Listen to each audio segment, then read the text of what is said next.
सभी को हैरान किया है, चौंका दिया है और हिला कर रख दिया है। क्या आपने अपनी बेटी की हत्या की? ये कैसा बेतुका सवाल है।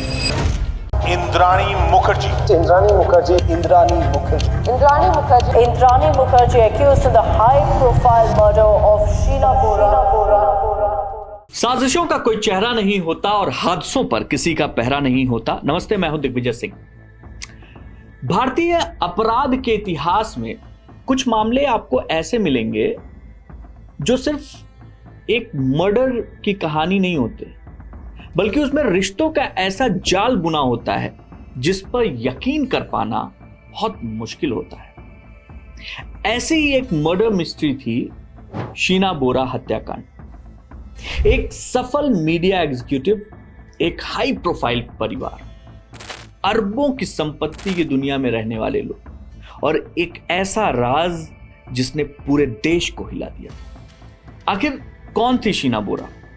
क्या उसकी गुमशुदगी इतने सालों तक छिपी कैसे रह गई? वो कौन था जिसकी एक छोटी सी गलती ने इस बड़े से रहस्य पर पड़े पर्दे को हटा दिया? आज मैं आपको बताऊंगा कि भारत के सबसे चर्चित मर्डर मिस्ट्री केस की पूरी कहानी, एक ऐसी कहानी जिसमें रिश्तों को दुनिया से छिपाया गया। साल था 2012। मुंबई की चमकती दुनिया में रहने वाली एक 24 साल की लड़की शीना बोरा अचानक गायब हो जाती है। दोस्त पूछते हैं, साथ में काम करने वाले पूछते हैं, सबको जवाब ये मिलता है कि भाई शीना जो है वो अमेरिका चली गई है। सबसे हैरानी की बात थी कि जिन लोगों को शीना अपनी बहन मानती थी, मतलब जिनको लगता था कि वो शीना की बहन है, वो वास्तव में उसकी मां थी। आप इसको इस तरीके से देखिए कि आपके परिवार में आपकी कोई दोस्त है, आपके बच्चे की कोई दोस्त है, उसकी जो मम्मी है वो मम्मी नहीं बल्कि उसकी बहन के रूप में उसके सामने लाए कि यार ये मेरी मम्मी नहीं बल्कि मेरी सिस्टर है, और वो उसको आंटी आंटी बोले या सिस्टर बोले। शीना बोरा की माँ जो थी, जो हैं, उन्होंने बचपन से ही शीना को इस तरीके से पाला पोसा बड़ा किया कि तुमको माँ नहीं कहना है, आंटी बोलना है। मैं बहन के तौर पे तुमको जो है दुनिया के सामने पेश करूंगी, और वही उन्होंने किया। देश की जानी मानी मीडिया हस्ती इंद्राणी मुखर्जी, इंद्राणी की ही बेटी थी शीना, लेकिन शीना अपनी मम्मी को मम्मी नहीं बोल सकती थी। दुनिया के सामने बहन के रूप में पेश किया था इंद्राणी ने शीना को। सच्चाई बहुत ही जलेबी की तरह मुड़ी हुई थी, कुची हुई थी। इंद्राणी की सगी बेटी थी शीना। कम उम्र में इंद्राणी मां बनी, और मां बनने के बाद उसने अपने बच्चों को अपने रिश्तेदारों के पास, अपनी मां के पास छोड़ दिया था और नई जिंदगी शुरू की। सालों तक ये सच छिपा रहा, सालों साल तक किसी को पता नहीं चला, और इस सालों साल के तमाम मोड़ में कई बार ऐसा हुआ कि शीना को प्यार हुआ, शादी हुई, तलाक हुआ, फिर प्यार हुआ, फिर शादी हुई। शीना को एक और प्यार हुआ। वो प्यार था इंद्राणी को। बेसिकली शीना को जो प्यार हुआ वो था राहुल मुखर्जी से। राहुल मुखर्जी कौन? राहुल जो था वो इंद्राणी के पति पीटर मुखर्जी का बेटा था। इंद्राणी मुखर्जी के पहले पति से शीना थी और पीटर मुखर्जी से था राहुल। अब राहुल और शीना के बीच में प्रेम पनप गया, क्योंकि इंद्राणी ने शीना को अपनी बहन के रूप में सबके सामने पेश किया था। अब इंद्राणी की बहन शीना 24 साल की, राहुल 25 साल 26 साल का, दोनों के बीच में बातें बनने लगी और प्यार में बदल गया।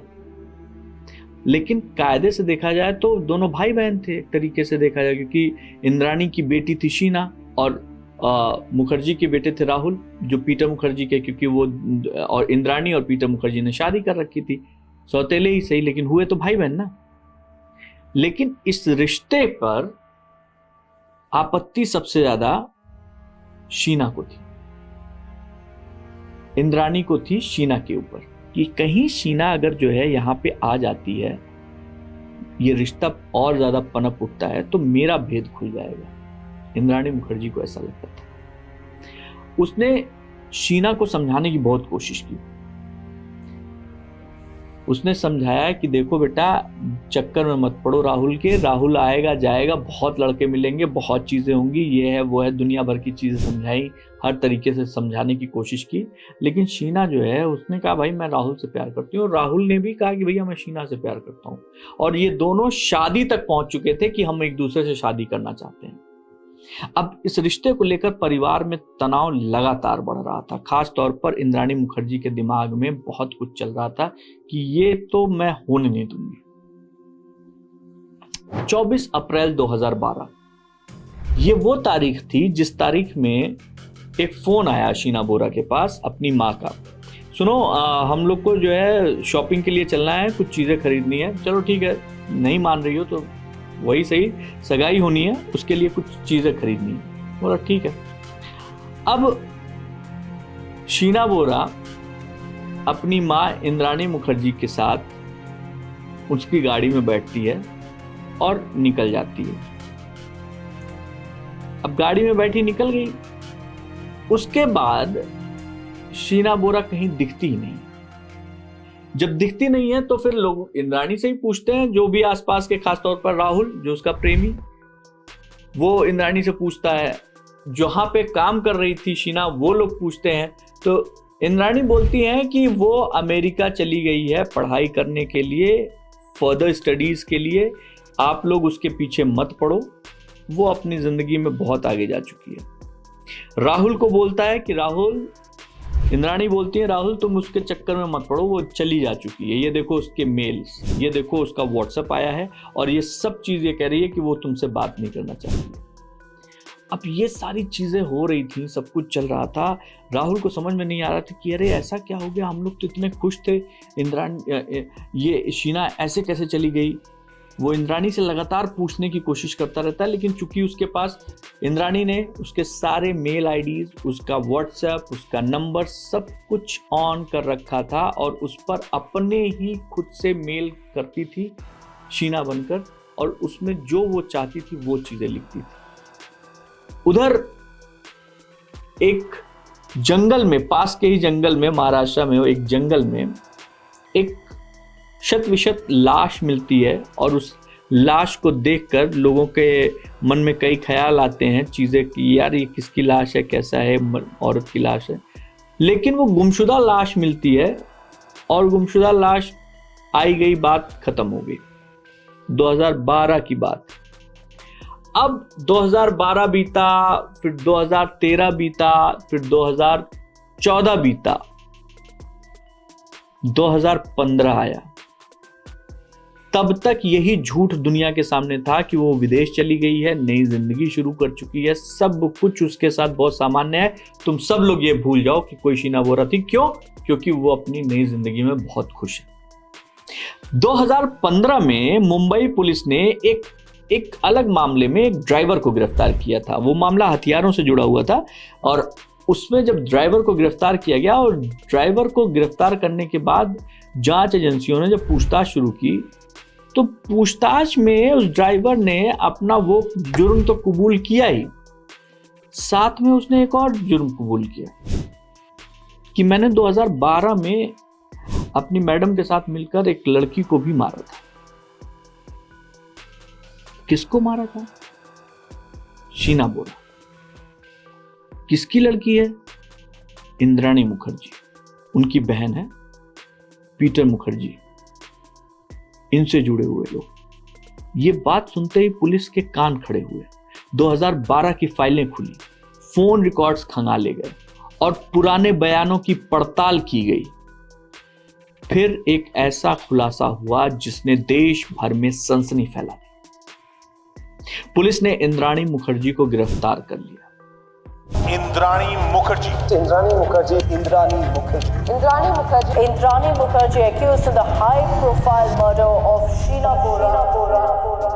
कुछ समय बाद पीटर मुखर्जी भी जांच के दायरे में आ गए, और उस समय पीटर मुखर्जी मीडिया के बहुत बड़े ओहदे पर थे, और मीडिया इस कहानी को दिन रात कवर करने लगा। इस केस में कई सवाल उठे। अगर शीना विदेश चली गई थी तो उससे कोई क्यों संपर्क नहीं कर पा रहा था? उसके ईमेल और मैसेजेस को लेकर क्या गड़बड़ी थी? क्यों जो है ये मैसेजेस सिर्फ एक ही तरीके के आते थे और लोगों से वो बात नहीं करना चाहती थी? क्या परिवार के सदस्य सच जानते थे? जानबूझकर सच छुपाया गया? इन सारे सवालों के जवाब तलाशने के लिए जांच एजेंसियों और अदालतों को वर्षों लग गए। इस दौरान एक जो बात निकल कर आई, जो सबके सामने रखी गई, जो पुलिस ने भी रखा, वो ये कि उस रात जब शीना को शॉपिंग के बहाने लेके जाया गया था, वहां पर शीना बोरा को एक पास के जंगल में ले जाकर उसकी मां ने, ड्राइवर ने और एक व्यक्ति ने मिलकर मौत के घाट उतारा और वहीं पर उसको फेंक दिया। यह मामला अदालत पहुंचा, गवाह पेश हुए, जांच रिपोर्ट सामने आई, सब कुछ हुआ। वकीलों ने अपने अपने तर्क रखे, साल दर साल सुनवाई चलती रही। कई बार जमानत, जांच और कानूनी प्रक्रियाओं को लेकर बहस होती रही। ये मामला सिर्फ एक हत्या का नहीं रह गया, बल्कि ये रिश्तों, विश्वास, महत्वाकांक्षा और पहचान की उलझी हुई कहानी बन चुका था। सबकी दिलचस्पी इसमें थी। शीना बोरा केस के लोग इसलिए भी ध्यान इसमें लोगों का खींचा क्योंकि इसमें ग्लैमर था, पैसा था, सत्ता थी, परिवार था, परिवार के बीच मौजूद राज थे, सब कुछ मौजूद था। जिज्ञासा बढ़ना स्वाभाविक था। लोग ये समझने की कोशिश करते रहे कि आखिर कोई माँ अपनी बेटी के साथ ऐसे आरोपों में कैसे घिर सकती है, और अगर आरोप सही है तो इसके पीछे का कारण क्या था। शीना बोरा केस आज भी भारत की सबसे चर्चित आपराधिक मामलों में गिना जाता है। मामला ऐसा है कि ये हमेशा याद दिलाता है कि कभी कभी सबसे बड़े रहस्य जो होते हैं ना, वो हमारे सबसे करीबी रिश्तों के बीच में छिपे रहते हैं। एक युवा महिला की अचानक गुमशुदगी, एक परिवार के भीतर छिपा सच और सालों बाद सामने आया रहस्य, जिसने पूरी दुनिया को, खासतौर पर देश को झकझोरा था। लेकिन अंतिम फैसला क्या है, अंतिम सच क्या है, ये अदालत तय करती है। और अभी ये केस अदालत में है, लेकिन इतना तय है कि शीना बोरा केस भारतीय अपराध इतिहास की उन कहानियों में शामिल हो चुका है जिसे आने वाले कई सालों तक याद रखा जाएगा। इस केस में अभी भी बहुत कुछ है जो डेवलप हो रहा है, लेकिन एक चीज जो इस केस से सीखने को मिली वो ये कि कई बार आप जो देख रहे होते हैं वही सच नहीं होता है, बल्कि उसके पार जाकर आपको देखना पड़ता है, तब जाकर आप सच से रूबरू हो पाते हैं। शीना बोरा की ये कहानी आपको कैसी लगी और क्या सीख मिली? कमेंट बॉक्स में आपका इंतजार रहेगा। जय हिंद।